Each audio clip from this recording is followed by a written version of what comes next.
Imagine a world shrouded in silence. Now, imagine a man, a composer, whose entire life, whose very soul, is music. What happens when that world of sound begins to fade, replaced by an ever-growing, terrifying quiet? This isn't just a story. It's the unbelievable reality of Ludwig van Beethoven, the man who composed some of history's most powerful music while trapped in a world of silence. How did he do it? The answer is far more shocking than you could ever imagine. Born in Bonn, Germany, in 1770, Beethoven was no ordinary child. His father, a court musician with a harsh hand, saw a prodigy in his young son, new Mozart. Young Ludwig was pushed relentlessly, his small hands flying across the piano keys day and night. He wasn't just learning music, he was being forged in its fires. By the age of 7, he was performing publicly. By 12, he was publishing his first compositions. The world saw a genius in the making. But behind the curtain of his rising fame, a personal tragedy was brewing, a secret he would carry for years. In his early 20s, Beethoven moved to Vienna, the musical capital of the world. He was a force of nature, a virtuoso pianist known for his electrifying improvisations, and a composer whose works crackled with raw emotion and revolutionary spirit. He studied with Haydn, he dazzled the aristocracy, and he was on top of the world. But then, it began. A faint buzzing in his ears, a gradual dulling of the vibrant sounds around him. At first, he ignored it, a minor annoyance. But the annoyance grew into a persistent hum, and the hum into a deafening roar that obscured the very thing he lived for. By the age of 30, the truth was undeniable. Ludwig van Beethoven, the brilliant composer, was going deaf. Despair consumed him. How could he, a musician, live without his most precious sense? In a heart-wrenching letter to his brothers, a document we now call the Heiligenstadt Testament, he confessed his suicidal thoughts. He wrote, "I would have put an end to my life. It was only my art that held me back." He stood on the precipice of utter darkness, but in that moment of absolute despair, he made a choice. If he could no longer hear the world, he would create a new one from within. This is where the story takes a turn you won't see coming. Most people think Beethoven's deafness was a slow, steady decline into total silence. But the reality was far more torturous. He suffered from severe tinnitus, a constant, agonizing ringing in his ears. It wasn't just silence. It was a cacophony of noise inside his own head. And yet, from this internal chaos, he began to compose his most groundbreaking works. The majestic Third Symphony, the Eroica, shattered the classical mold, brimming with a power and passion never heard before. He was no longer just writing music.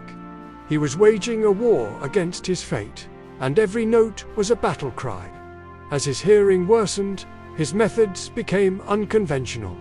He sawed the legs off his piano so he could lie on the floor, feeling the vibrations of the notes through the wood. He used a special metal rod, clamped between his teeth and placed against the soundboard, to channel the vibrations directly to his jawbone.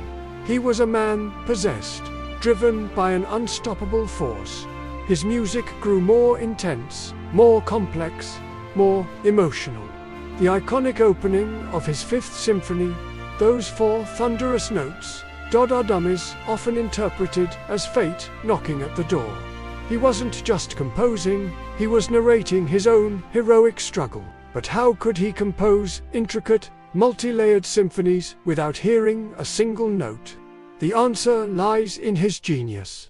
Beethoven possessed what is known as perfect pitch and an extraordinary auditory memory. He didn't need to hear the music externally. He could hear it perfectly inside his mind. Every instrument, every harmony, every subtle nuance played out in a silent orchestra within his head. He was composing from a place of pure imagination, a realm untouched by his physical affliction. His deafness, in a strange twist of fate, may have freed him from the conventions of the time, allowing him to explore sounds no one else had dared to dream of. Years passed, and by the late 1810s, Beethoven was almost totally deaf. He became reclusive, known for his volatile temper and disheveled appearance. Communication was difficult, relying on conversation books where people would write down their questions for him. Many in Vienna thought his career was over, that the well of his genius had finally run dry. They were wrong. In this period of profound isolation, Beethoven was crafting his ultimate masterpiece, the work that would change music forever, his Ninth Symphony. The premiere of the Ninth Symphony in 1824 is one of the most poignant moments in all of music history. Beethoven, frail and completely deaf, stood on stage, insisting on conducting. The real conductor stood beside him, guiding the orchestra while Beethoven, lost in his own internal world, beat time, his movements becoming more and more out of sync with the actual music. The performance was a triumph. The final movement, the Ode to Joy, with its soaring chorus, was a revolutionary declaration of universal brotherhood and hope. As the final note faded, the hall erupted in thunderous applause. But Beethoven, still facing the orchestra, heard nothing. He was oblivious. It was only when a young soloist gently turned him around to face the audience that he saw the ecstatic, tear-streaked faces, the waving handkerchiefs, the standing ovation. He saw the impact of the music he had only ever heard in his mind. In that moment, the man who had been locked in silence received the loudest praise of his life. Now, for the final twist, the part of the story that is often overlooked. We've celebrated his triumph over deafness, his heroic struggle, but modern science has begun to unravel the true cause of his ailments, and the conclusion is startling. For centuries, the cause of his deafness was a mystery, but a recent analysis of authenticated locks of his hair has revealed something shocking: incredibly high levels of lead. It's now believed that Beethoven was suffering from chronic lead poisoning. Where did it come from? It could have been from the pewter drinking vessels of the time, from cheap wine he consumed, or even from the medical treatments he received. This wasn't just a random act of fate. The very society he lived in, the daily habits he practiced, may have been slowly poisoning him, stealing his hearing and causing the chronic illnesses that plagued his life.